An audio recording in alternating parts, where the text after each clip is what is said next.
नमस्ते, आप सभी का स्वागत है आज रात 10 बजे के इस शो पर। और हमारे साथ जुड़ गई हैं कालिदासी जी और कनाडा से ताहिर गोरा साहब और आपके जाने पहचाने प्रोफेसर भरत गुप्त। आप सभी लोगों को मेरा नमस्कार और स्वागत है आपका जयपुर डायलॉग्स पे। तो मुझे अभी कुछ दिन पहले हमने कालिदासी जी के साथ में और तुफैल चतुर्वेदी के साथ में इसी विषय पर एक शो किया था। तो मुझे नहीं पता था कि इतनी जल्दी ये दूसरा करना पड़ेगा। तो दूसरा इसलिए करना पड़ेगा क्योंकि जो अभी थोड़े बहुत जो वाकयात हुए और जो किस्से कहानियां चले उसके बारे में, और विशेषकर उसका जो टारगेट थी वो कालिदासी जी थी। तो इसलिए सबसे पहले हम कालिदासी जी से ही सुनते हैं कि वो जरा अपना अनुभव बताएं पिछले कुछ दिनों का। तो उसके बाद फिर हम उसके ऊपर टिप्पणी लेते हैं अपने मेहमानों से। जी नमस्ते। इस मंच पे मुझे बुलाने के लिए बहुत बहुत धन्यवाद। और Sanjay ji, you are doing an amazing work and I owe a huge a lot of respect and you know a lot of things to you because आपने मेरी काउंसलिंग की इस बुरे समय में। You counselled me and I am out of that depressive state. So thank you so much and सभी को बहुत बहुत धन्यवाद। तो मैं सबसे पहले ये कहना चाहूंगी संजय जी कि सी कोई एक्स मुस्लिम है या कोई मुस्लिम है, it's totally a personal choice.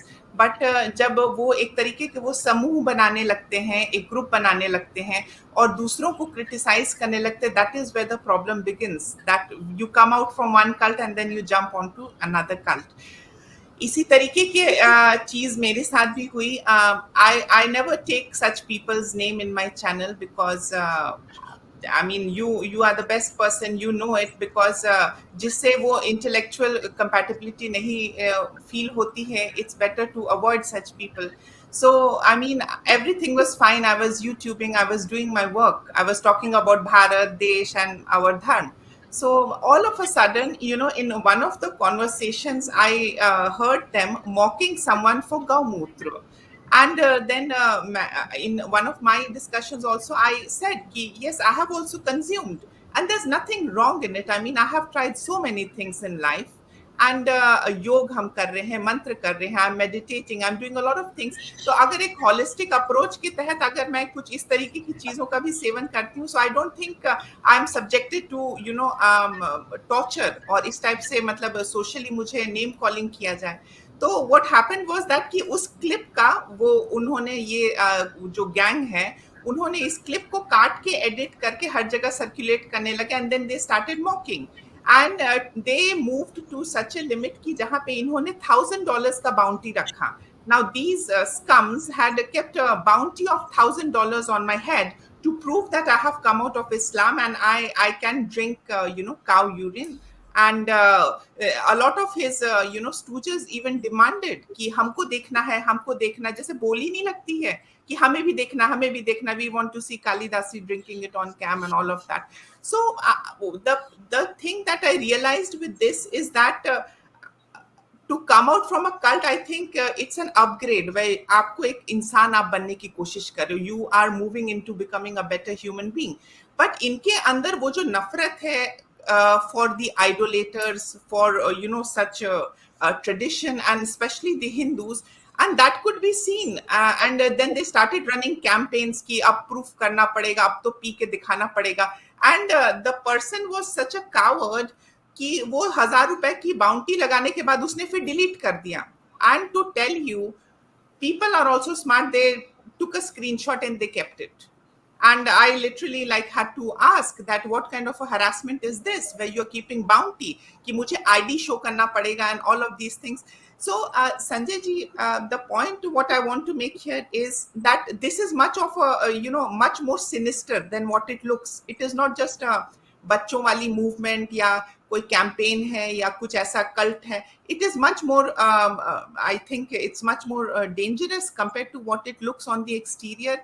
And I think there is a huge amount of anti-India propaganda involved and anti-India forces involved into these kind of groups and communities. And ये छोटे accounts भी हैं YouTubers के, इसमें बड़े accounts भी हैं, plus कि इसमें कैम मॉडल्स भी हैं, I mean out of nowhere, जिनका बिना सर पैर, those people who don't have any intellect and reasoning, those who don't know Sanatan का एस एंड हिंदुइज्म के H, and they are also getting into it. And it was a very turbulent experience until I did seek refuge in your council. And yes, I mean, that's all what I have to say. Tahir साहब, ये तो नाम नहीं ले रही है, लेकिन मुझे नाम लेने में कोई परेशानी नहीं है. दिस मैन इज हारिस सुल्तान, जिसके प्रति लोग जो थे काफी एक समय पे काफी रोमांटिसाइज हो रहे थे. At that time I had rejected him after listening to him. मैंने एक दो चार बात नहीं सुनी है. मैंने कहा ये तो लो आईक्यू का बंदा है. लोग कह रहे थे इसको बुलाइए, इसको बुलाइए, और भी इसने सिफारिश करवाई कई जगह से कि आप अपनी चैनल पर बुलाइए. तो मैंने इसको एक दो बार सुना, मैंने कहा ये तो लो आईक्यू का बंदा है. तो ये तो एक डॉगमा छोड़ के, एक डॉगमा छोड़ा और ये दूसरे डॉगमा में चला गया. तो जो आदमी एक डॉगमा से दूसरे डॉगमा में चला गया, उससे मैं क्या डिस्कस करूं कि मेरे यहाँ ऐसे लोगों की जगह नहीं है. उसने मेरे खिलाफ भी कुछ इस तरह का बनाया छोटा मोटा. ठीक है, आई डोंट केयर. हमारे क्या है कि मैंने कालिदासी जो भी कह रहे भाई, ऐसे मामलों में थोड़ी चमड़ी मोटी रखी जाती है, इतनी जल्दी नहीं घबराते. और बाकी तो ठीक है, आपका मजाक उड़ाना, तो उससे आप कैमल पिस के बारे में पूछ लो. कम से कम गौमूत्र के तो हम पेटेंट दिखा देंगे, सैकड़ों पेटेंट बना रखे हैं अमेरिका वालों ने. तो कैमल पिस का भी कोई पेटेंट बता दो जो आपके लिए बहुत पवित्र बताया जाता है. Sir, there is a point that I want to bring into your notice, and I want to apologize if people don't resonate with whatever I'm going to say.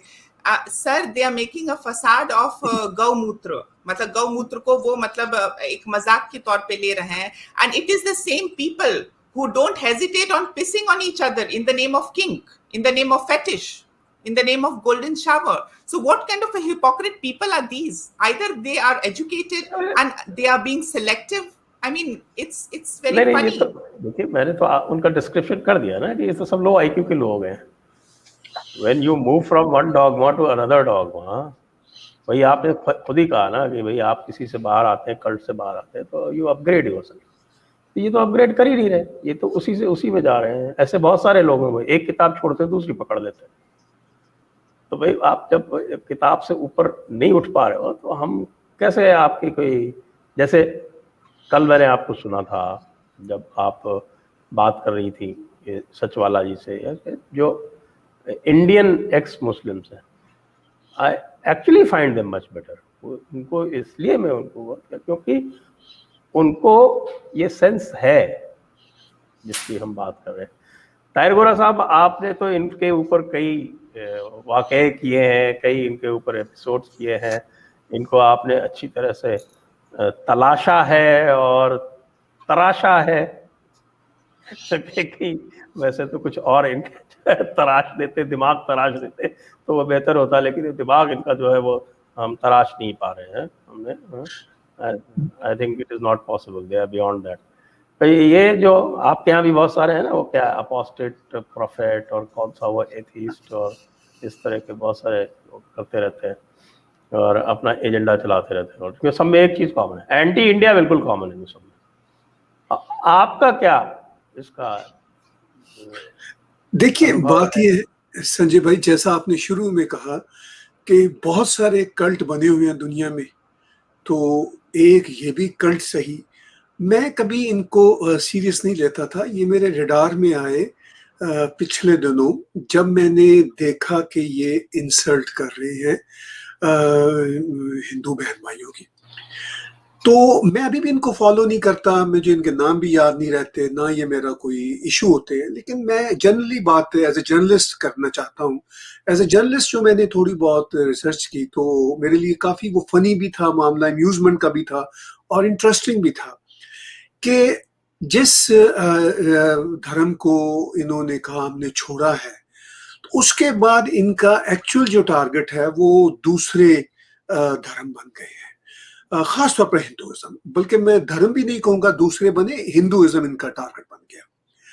तो देखिए, मैं भी एक ज़माने में मैंने भी कुछ इस्लाम के फंडामेंटल से बहुत साल पहले एग्री नहीं किया था, कुछ से मैं एग्री भी करता हूँ। कुछ से जो मैं एग्री नहीं किया था, तो मैंने बहुत साल पहले एक आर्टिकल लिखा, तो मुझे उस वक़्त नए-नए एक्स मुस्लिम कल्ट में आने वाले लोगों ने बहुत शाबाश दी। उन्होंने कहा कि ताहिर गोरा जी, हम आपको एक्स मुस्लिम क्लब में इनवाइट करते हैं। मैंने कहा भैया, मैं एक्स मुस्लिम नहीं हूँ, I am a Hindu born in Muslim faith. तो मेरे जो है ना जीन में वो हिंदू सिविलाइजेशन है, और मुस्लिम फेथ एक क्लब है, जैसे रोटरी क्लब होता है ना, या लॉयन क्लब होता है, कि वो संजय दीक्षित भी ज्वाइन कर सकते हैं, ताहिर गोरा भी कर सकते हैं। तो मैंने कहा ऐसा ही है, मेरा तो ये इंटेलेक्चुअल डिस्कोर्स है, रिलीजन्स, ये मेरा कोई जो है रिलीजन्स एक्सप्लॉइट करना मेरा कोई धंधा नहीं है। मैं तो सिर्फ समझना चाहता हूँ आइडियोलॉजीज को। मेरे लिए रिलीजन्स जो हैं आइडियोलॉजीज हैं, बुक्स हैं। तो मैंने उनको कहा कि मुझे माफ करो, मैं इस आपकी क्लब में सूटेबल नहीं हूँ। ये बात है कोई 20-25 साल पुरानी, 20-22 साल। खैर, मैं इस ट्रैप से तभी बाहर आ गया। फिर मैं ऑन एंड ऑफ कभी कभी कोई इनके ग्रुप से ईमेल आती थी, देखता रहता था। तो मुझे जो सबसे बड़ा मसला ये होता था कि कोई मुझे इंटेलेक्चुअल डिस्कोर्स की बात नहीं होती थी, सारी सुपरफिशियल बातें होती थी। और यूं लगता था कि जैसे जिस धर्म को छोड़ा है, हर धर्म की कोई ना कोई अपनी लॉन्ड्री होती है। तो मुझे यूं अच्छा लगता है कि जैसे मैंने हमेशा अपने ही फेथ क्लब की जो लॉन्ड्री को साफ करने की कोशिश की है, मैं दूसरों की लॉन्ड्री में नहीं घुसता, क्योंकि ये कुछ अच्छा जेस्चर नहीं है, सिविलाइज्ड जेस्चर नहीं है कि आप अपने अपने डर्ट को साफ करने से डिस्ट्रैक्ट होके दूसरों पे अटैक करना शुरू कर दें। ना सिर्फ दूसरों के अंदर खराबियां ढूंढना शुरू करें, बल्कि उनके ऊपर डर्ट फेंकना शुरू कर दें। तो ये जो एटीट्यूड था इनका कि भाई ये दूसरों के ऊपर, और जब मैं दूसरे कह रहा हूं तो बार बार ये कह रहा हूं कि ये इनका टारगेट मुझे सिर्फ और सिर्फ हिंदू ही नजर आए। ये एक अपनी जगह पे बहुत डिस्टेस्टफुल बात थी कि खास तौर पर पाकिस्तानी ओरिजिन के जो अपने आप को एक्स मुस्लिम कहते हैं, चंद ऑन एंड ऑफ कभी मेरी नजर निगाह पड़ जाती है इत्तेफाक से, तो मुझे 1-2 मिनट में ही उनको स्कैन करके पता चल जाता है इनका एजेंडा एंटाई इंडिया है, एंटाई हिंदू है। और वो वही बेस है जो टू नेशन थ्योरी की है। यानी इन्होंने ये तो कह दिया कि हमने छोड़ दिया इस्लाम की क्लब को, मगर इनफैक्ट इन्होंने छोड़ा नहीं है। इनफैक्ट वो उसी के साथ जुड़े हुए हैं, और अब वो वही जो एंटी हिंदू का रेटरिक है शुरू दिन से, जो इनके बाप दादा की तरफ से इनकी जेनेटिक्स में है, वही उभर रहा है और उसी पे ही ये कायम है। तो इस सारी सिचुएशन में मुझे तो साफ ये लगता है कि ये जुड़े हुए हैं अपने उन्हीं धर्म क्लब के मामलात के साथ, जिससे ये क्लेम करते हैं कि हम निकल आए हैं। ये नहीं निकले। अगर ये निकले होते तो ये अपने आप को उठाते वहां से, इन छोटी छोटी पैटी बातों में घुसने की बजाय अपने आप को उठाते। अब ये कोशिश करते हैं कि ये बताएं आपको हमें कि ये बड़े कूल हैं। यानी अगर ये इस्लाम को क्रिटिसाइज करते हैं तो इसके साथ साथ ये हिंदुइज्म को भी क्रिटिसाइज करते हैं। भाई बात ये है कि मेरी नजर में तो इनको इस्लाम का भी पूरा पता नहीं है। हिंदुइज्म तो बहुत ही गहरा धर्म है, धर्म ही नहीं सिविलाइजेशन है, उसकी तो इतनी परतें हैं। वो तो मेरे जैसा मामूली सीकर भी अभी उसको छू नहीं सका। तो ये जो एक स्नॉब रवैया है ना कि वी नो एवरीथिंग। अगर ये बुल्ले शाह को, इनमें से कुछ पंजाबी शायद जानते हो, मैं इनको मैसेज देना चाहता हूं, अगर ये बुल्ले शाह को की दो चीजें इनके ज़हन में आ जाए, पंजाबी की बड़ी इजी पंजाबी, आप दोस्तों को भी समझ आ जाएगी। बुल्ले शाह को सब कहते थे काफिर हो आप, यानी you are not a believer. तो वो कहते थे कि मुझे तेनू काफिर काफिर आख दे, तू आहो आहो आख। तो वो ये कहते थे तुम्हें अगर कोई काफिर कहे तो तुम कहे मुबारक है मुझे इससे बड़ी अच्छी बात क्या है। तो ये जो डेप्थ थी ये बुल्ले शाह की, ये इनके करीब भी नहीं आ सकती। अब बुल्ले शाह ने ही कहा था कि मैं इयो ही जानिया कुछ ना जानिया, यानी मैंने यही जाना है कि कुछ नहीं जानता। ये है फिलॉसफी की, नॉलेज की एक्चुअल इंतहा, जब आप ये महसूस करें कि आपको नहीं पता। मगर इन दोस्तों को, या इन लोगों को, दोस्तों नहीं मैं कह सकता, इन लोगों को लगता है हर चीज का पता है। जो मैंने चंद एक मिनट सेकंड इधर उधर इनको सुना, फिर वर्थ नहीं था इनको सुनना, तो मुझे I was shocked to learn कि दे नो एवरीथिंग। तो फिर अगर यही सब कुछ जानते हैं, तो वो एक बार किसी ने किसी बहुत ही वाइज साधु से पूछा कि उस दूसरे को तो हर चीज का पता है, तो उसका क्या फिर सॉल्यूशन है? तो साधु ने कहा फिर उसको इसी जहालत में रहने दो। तो मेरा तो यही मशवरा है कि इनको इसी फिर जहालत में रहने दें। जब इनको सब कुछ ही पता है, अगर ये बुल्ले शाह जो सबसे बड़ा एथियस्ट था अपने वक्त का, मैं ये कहूंगा, उसने कहा कि मैंने यही जाना कि मुझे कुछ नहीं जानता हूं, तो ये कहते हैं इनको हर चीज का पता है, तो गुड फॉर देम। भरत गुप्त जी, ये जी जो लोग सब कुछ जानते हैं, मुझे लगता है जो बिल्कुल जो बहुत ही बेसिक वाली बात है, जो एक दो अलग अलग फ्रेमवर्क है, एक एक्सपीरियंशियल फ्रेमवर्क है और एक इंटेलेक्चुअल फ्रेमवर्क है, इनको इतना भी नहीं पता है संभवतः। आप क्या सोचते हैं? या आपने बातें जो कालिदासी जी ने कही, जो ताहिर गोला साहब ने कही, वो भी आपने सुनी? जी हाँ, ये मैं बातें सुन रहा हूँ और मेरे लिए तो ये थोड़ा सीखने की बातें हैं कि कहाँ क्या क्या हो रहा है। लेकिन इन सब बातों को सुनकर मुझे कोई ना तो अचरज हो रहा है और ना किसी किस्म का सरप्राइज या कोई अनहोनी सी लग रही है।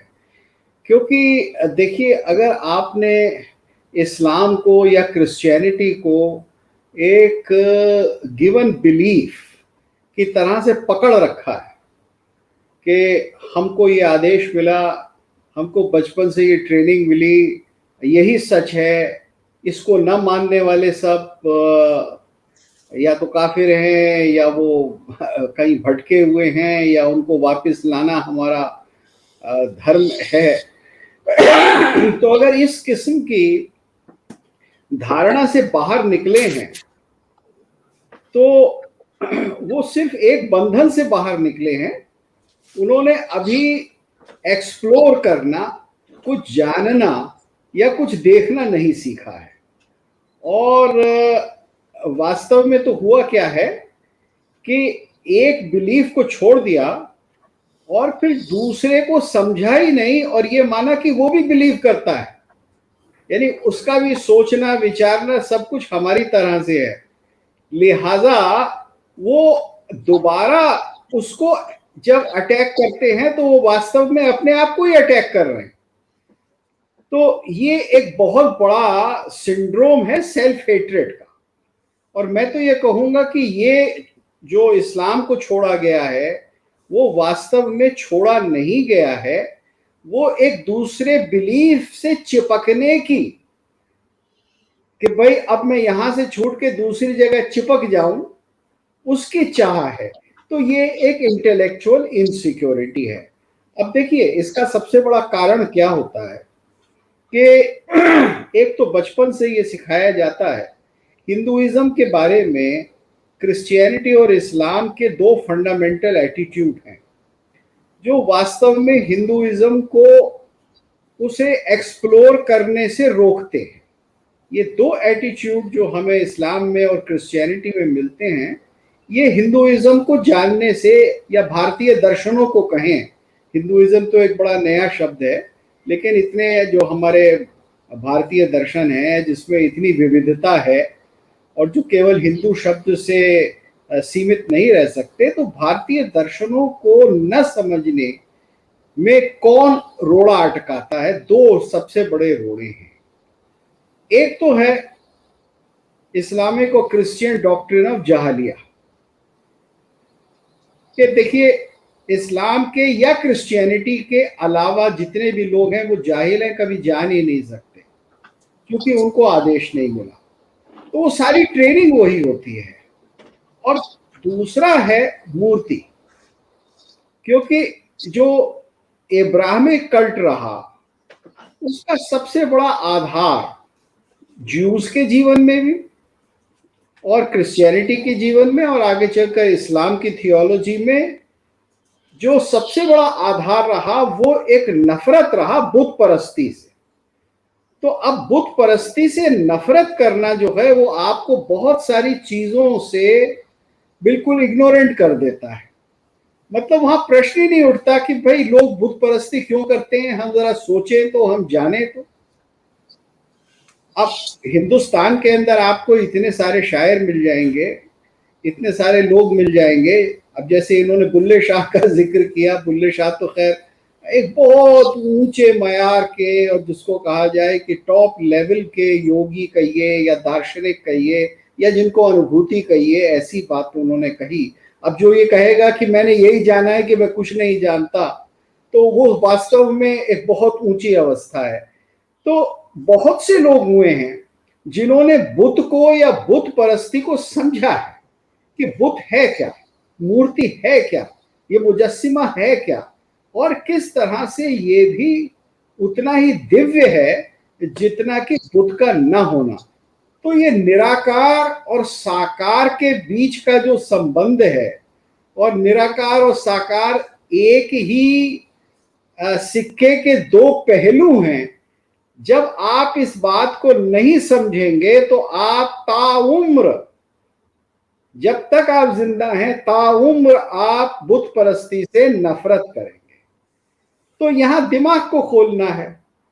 अच्छा, फिर जब आपने ये कह दिया कि मैं तो एथियस्ट हूं, तो आपने अपने दिमाग को वैसे ही बंद कर लिया। भाई, अगर आपका खुला दिमाग है तो आप ज्यादा से ज्यादा एग्नोस्टिक हो सकते हैं। I do not know whether there is a God or whether there is no God. अब इसका एक बहुत बड़ा उदाहरण ब्रिटेन के जो बहुत बड़े फिलोसोफर थे पिछले शताब्दी के, वो बर्ट्रैंड रसल के आप जितने भी ग्रंथ हैं और उनके जितने भी आर्टिकल हैं, खासतौर से why I am not a Christian, उसका मैं बार बार जिक्र करता हूं क्योंकि वो उनकी फिलॉसफी को बहुत संक्षेप में रख देता है। तो वो कहते हैं कि आई एम एन एग्नोस्टिक, मैं ये कह ही नहीं रहा कि ईश्वर होता ही नहीं है क्योंकि मैं जानता नहीं हूं।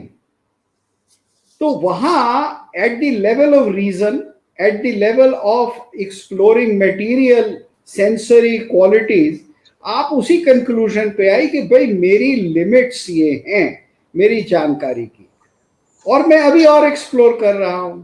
अब ये लोग जब एथियस्ट बन गए तो इसका मतलब तो ये है कि जितने भी धार्मिक लोग हैं उन सब से इनको नफरत करना, युद्ध करना और उन सबको जाहिल समझना, ये फिर वही बात हो गई।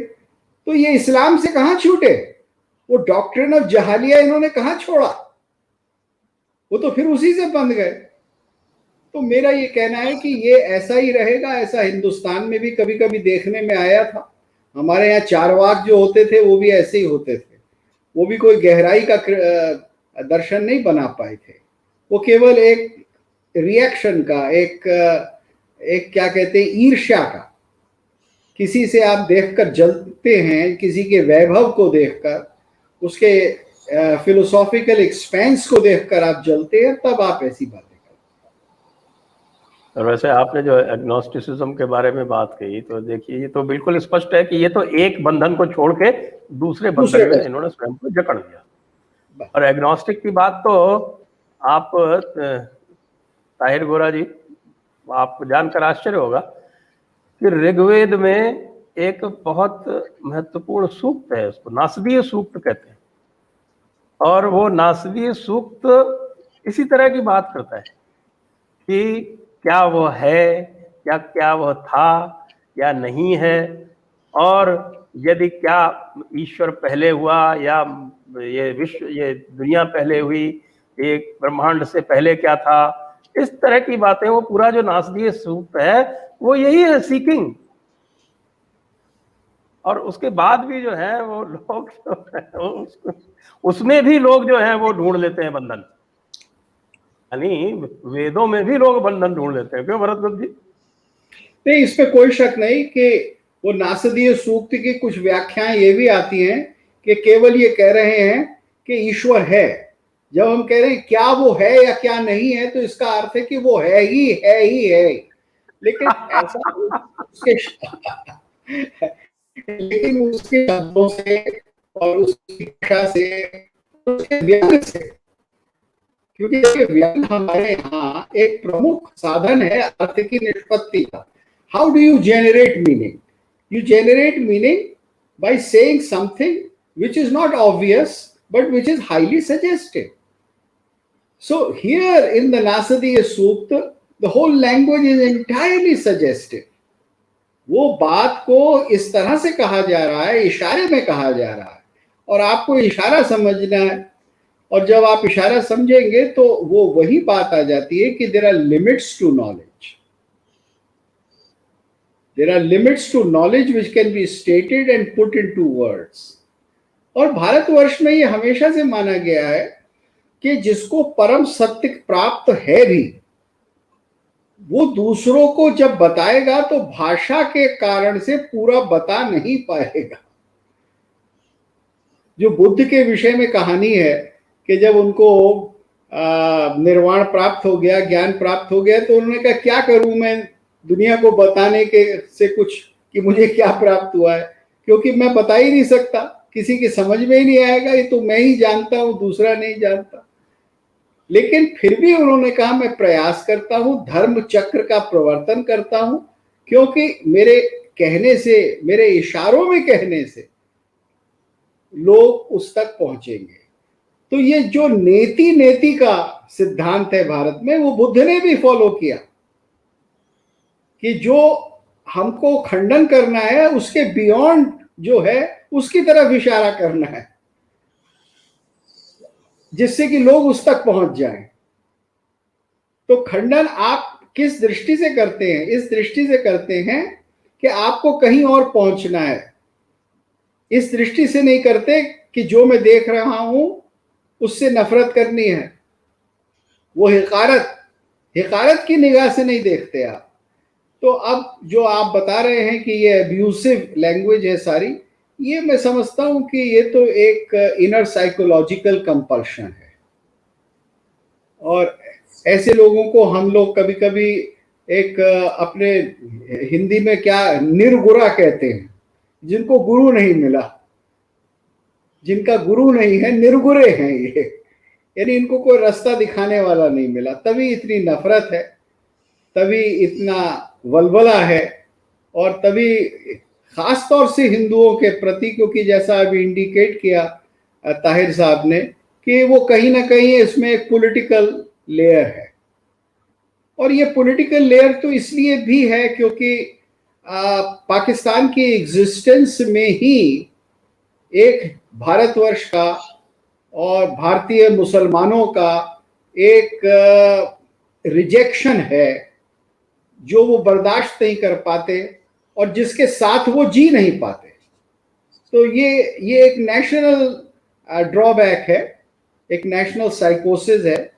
तो उसमें जो भी हुआ है, जो भी रह रहा है, वो उसी तरह से व्यवहार करेगा। कंपल्सिव बिहेवियर है, और वो आजकल नजर ही आ रहा है। इसी हफ्ते से वो तालिबानों को घुसा रहे हैं अपने, ये मान कर कि अब फाइनली हमसे कुछ नहीं हुआ तो ये कश्मीर को लिबरेट कर देंगे। तो ये वही भ्रम जाल है। जी, तो कालिदासी जी के पास फिर से आएंगे। कालिदासी जी, और आपने अगर वो अली सीना जी की पुस्तक पढ़ी हो तो इसको, ये जो बिहेवियर है जो जिसकी तरफ संकेत कर रहे हैं भरतगुप्त जी, इसको ऑब्सेसिव कंपल्सिव डिसऑर्डर कहा जाता है। और मुझे लगता है कि ये सब इस डिसऑर्डर से ग्रसित है। तो आपको इनके साथ उसी प्रकार से डील करना चाहिए। मुझे लगता है कि ये जो आपने विश्लेषण सुना उससे काफी कुछ आपको सुकून मिला होगा। बताएं।